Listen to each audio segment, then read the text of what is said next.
จะมาลกหนูเนาะพี่น้องเนาะได้หนู2 ตัวพี่น้องลูกฮะลูกหนูขึ้นเลิศลูก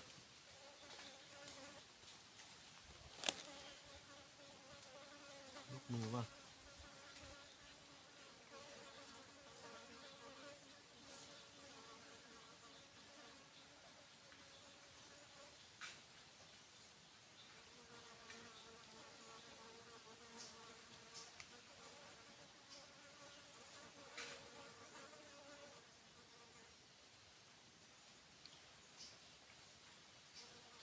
นี่หนู2 ตัว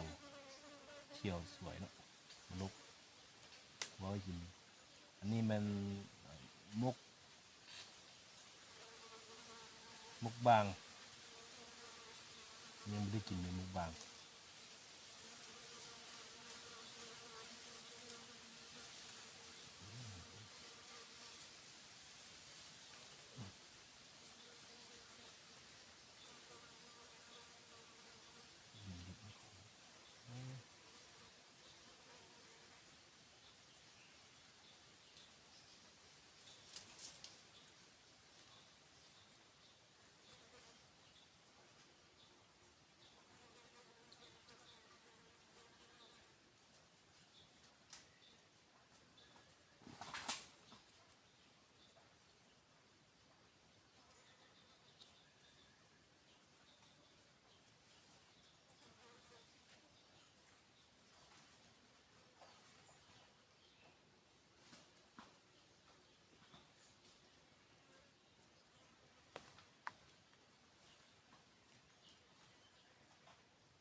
หนูทึกกับพี่น้องหนูทึกกับที่ก็แตบหนูขาวนะ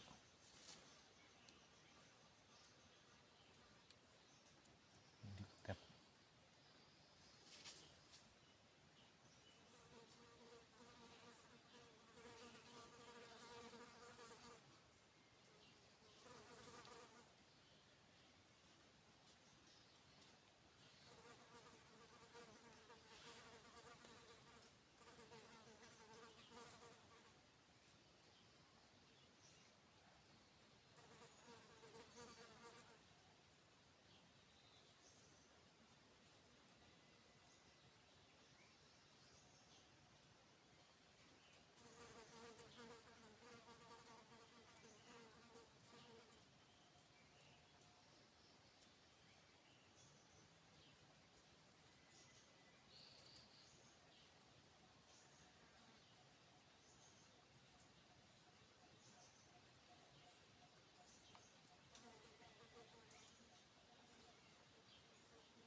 บรรยากาศมุกบางยังไงเนาะมุกบางอันนี้เป็นพุ่นย่างหนูไว้กินเลยหนูวอกหนูวายก็หอกเนาะหอกกระเตะมันยากที่กินลงคนละ อย่างเมียนมันกำลังเป็นน้ำยิงไก่เนาะพี่น้องเนาะไก่ถึงพูนถึงดูผาถึงพูน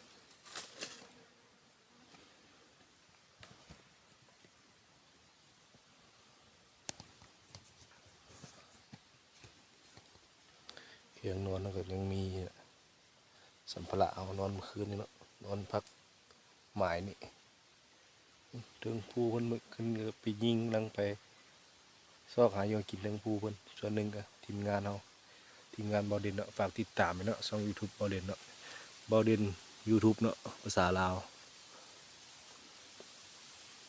มีแต่ปลาไม่หลอกไม่เราไม่หอกไม่เฮียมีนกมีหนูหลายนานาชนิดหาอยู่หากินเป็นธรรมชาติบรรยากาศกลางภูดอยภูเขาเต้นเขานอนเมื่อคืนนี่ก็มีเต้นมีอย่างเนาะทางคนก็มีนกมีในหลายเขายังไม่ได้ไปยามมันนั่นเนาะยามมันได้ยามบ้าน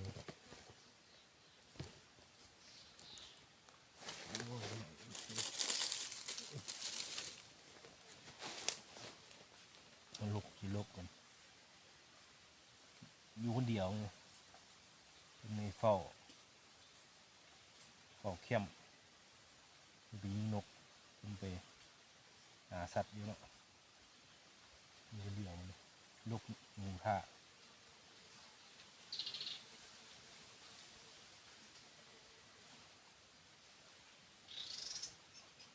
นกเรือไปชิลุนเนาะ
โลกเป็นลาง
ลาบบางมันกินมือเศร้าแล้วลาบกินมือเศร้าแล้วพี่น้อง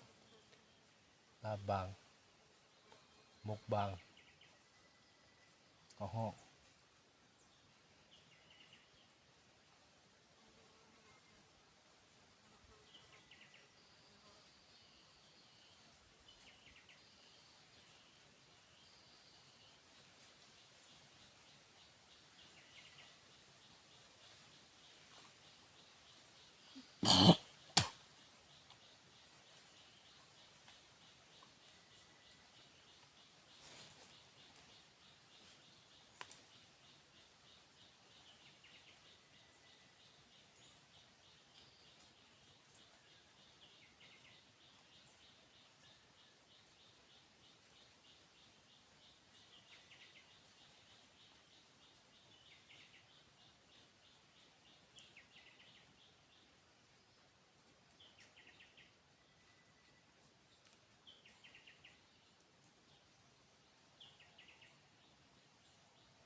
ไปเบิ่งกัน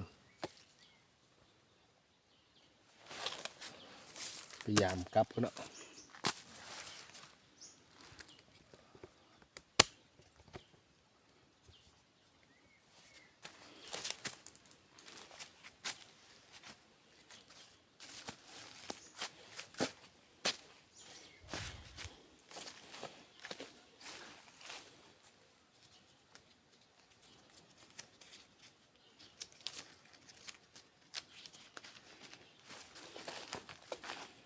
สิพยายามมึง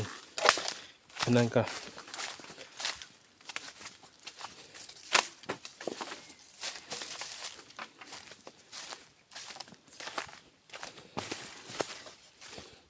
พยายามมึงกันตังติดตังเนาะ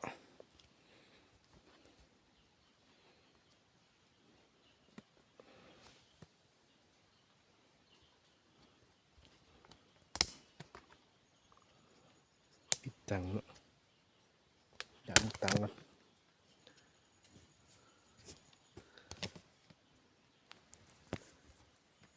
เอาติดตังอยู่ดึงตังมีที่นกบ่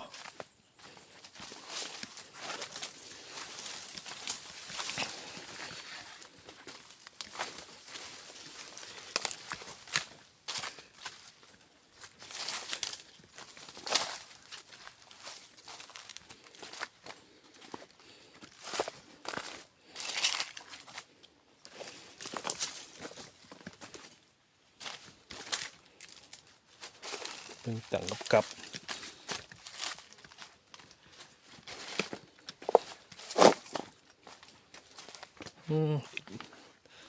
ที่เมื่อเช้านี่เขาออกแล้วนี่นกนี่โอ้โห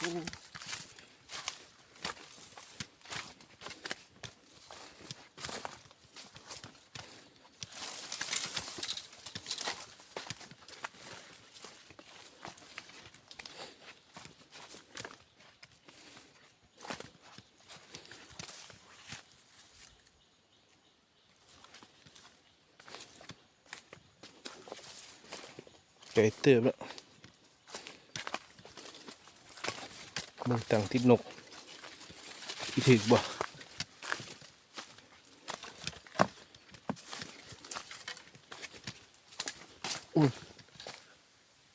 มุสาด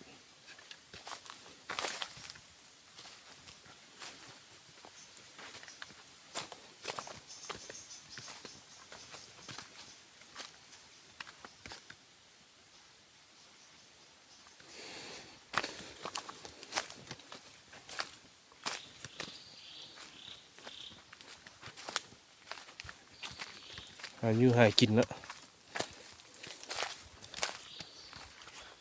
อยู่หากินกับธรรมชาติโอ้โหยังมาลงเลยนี่ยังมาลงกินน้ำเลยนี่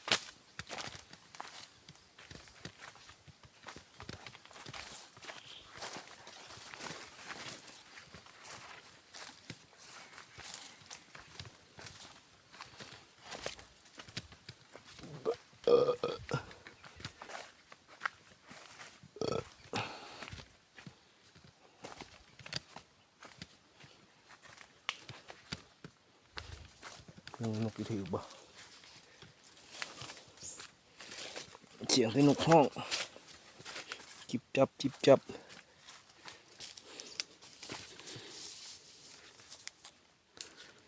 ดึงกันดู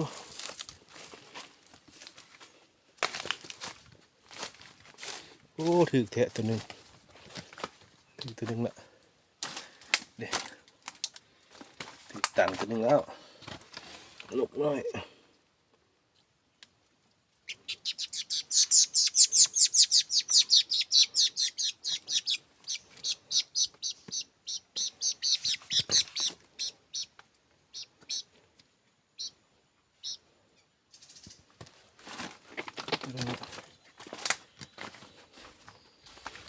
ไปตัวหนึ่งนะพี่น้อง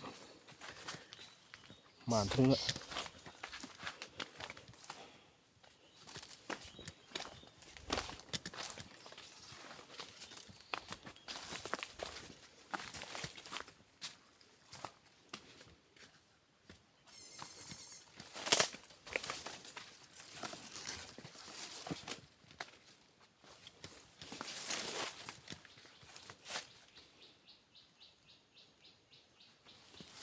บัวที่ตัวนี้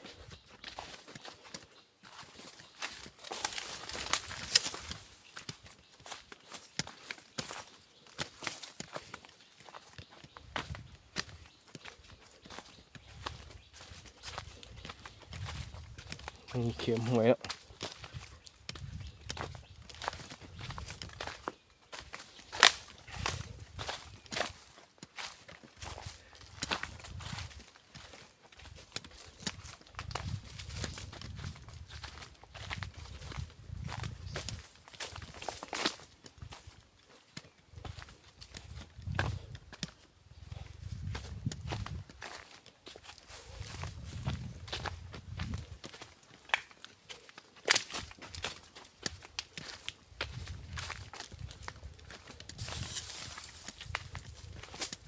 ยิงกับเนี่ยกับสินูเลย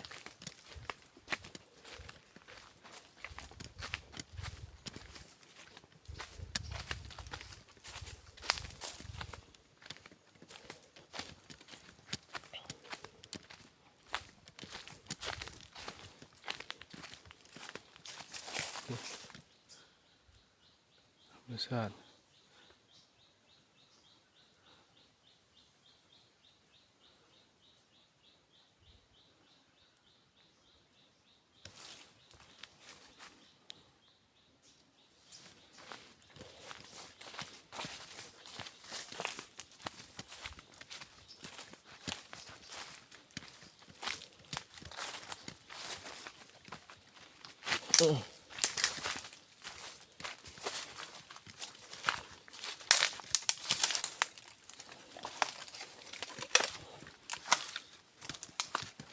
อุดทู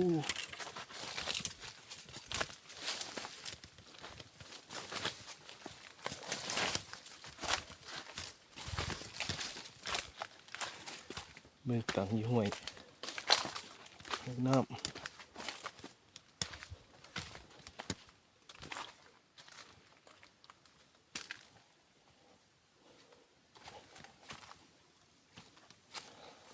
บริตีน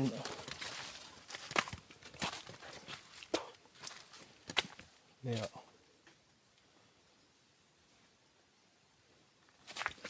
บุษ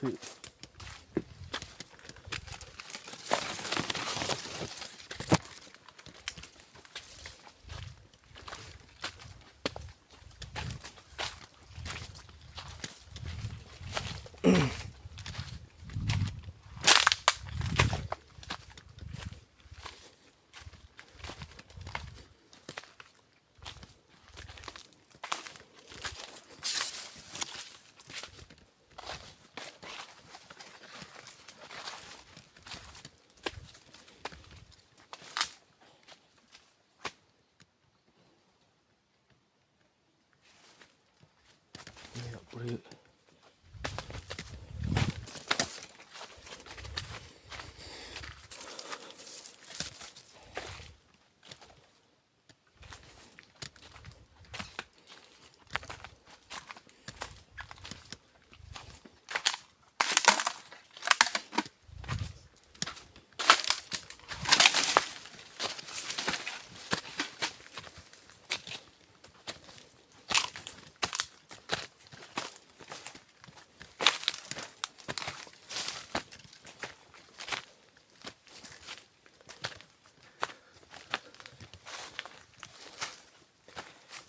จิกตัวนี่ต้องติดตั้งตัวเดียวเนาะเฮ้ยกลับไปหาไม้เก่าลงพักไก่ป่าครึ่งสิหลายเลยป่าเรื่องเลย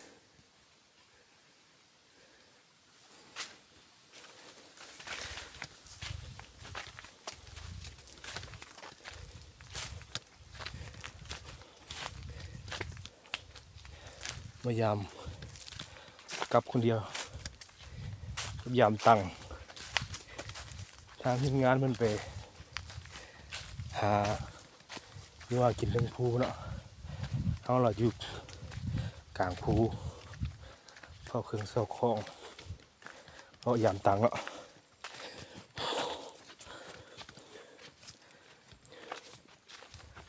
มื่อยมึงยามึงกะไก่เติบไม่ยามตังนะ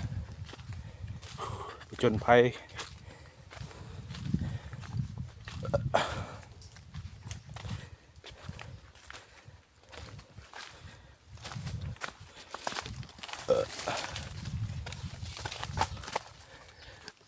ทางมันจะขึ้นไปหาไม้เขาเนาะไม้ที่พักเขานี่ทางมันขึ้นไปหาอยู่หากินนี่ทางนี้นี่หอมไหมหาไปปลาหาก็หอกกระแตหอยเป็นอ้อยหนูวายลายทำแมลงแหละหนูวายเนาะ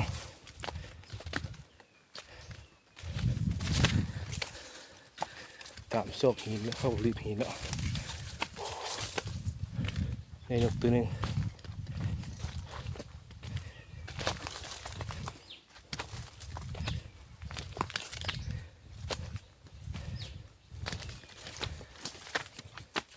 ขึ้นไปตามซอกลีกภูโอ้มานกตัวเดียว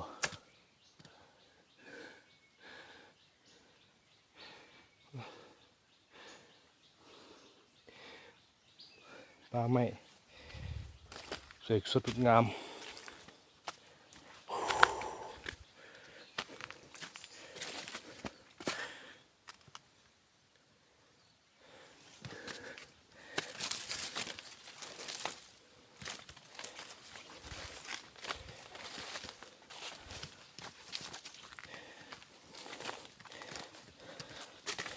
แมลงนกลงมากิน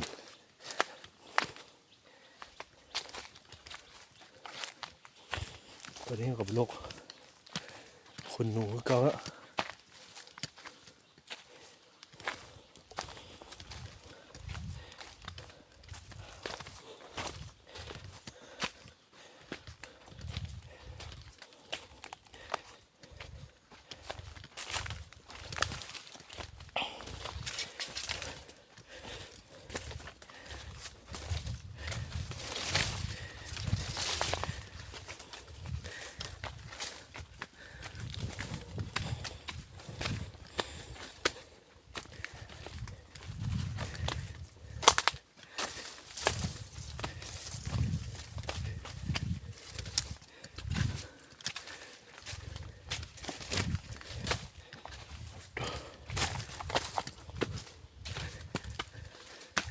โอ้โหเดี๋ยวเขา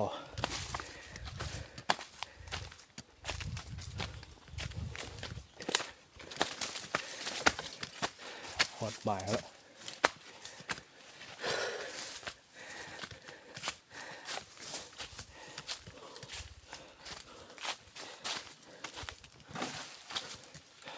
หอดบ่ายอยู่แล้วโอ้ห้องพักผ่อน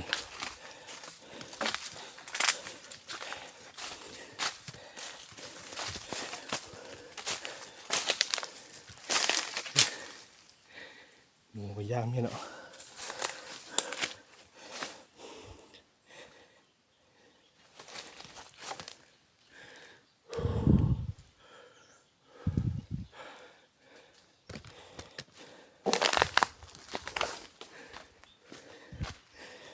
เมื่อยสมควรเนาะโอ้หนูก็ยังลุกไปแล้ว2 ตัว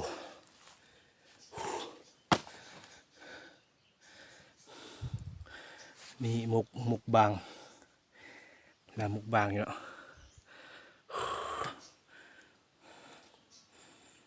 ไปได้บ่ล่ะชูไปได้นี่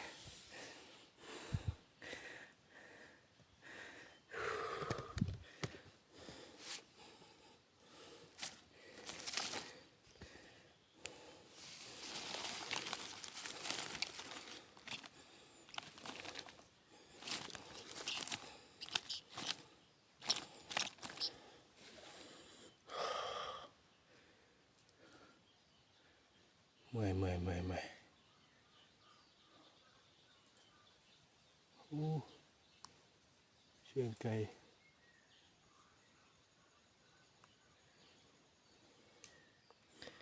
เสียงไก่ห้อง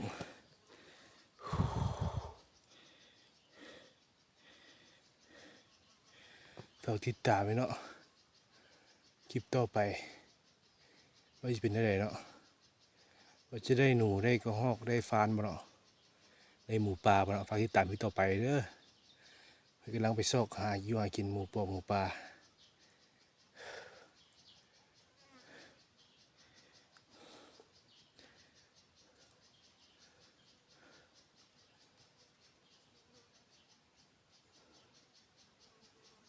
มองนอนห้องคืนนี่เขานอนอยู่นี่ใบตองนอนปูใบตองนอนเนาะมีโคมมีอย่างหลายอย่างนะอุปกรณ์การนอนกล้วยปอกกล้วยปลากระหลายเนาะ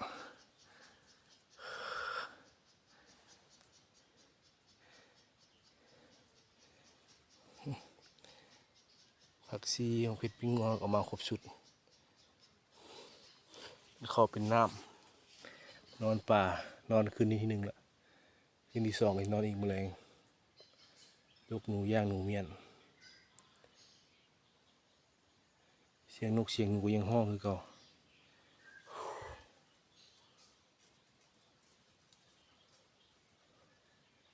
ทีมงานมันกำลังไปหาอยู่หากินอยู่แมลงอะไรมันมาทีมงานบอดิน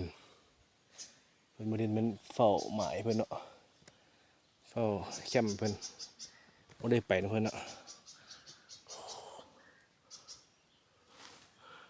นกห้องแก่ๆอยู่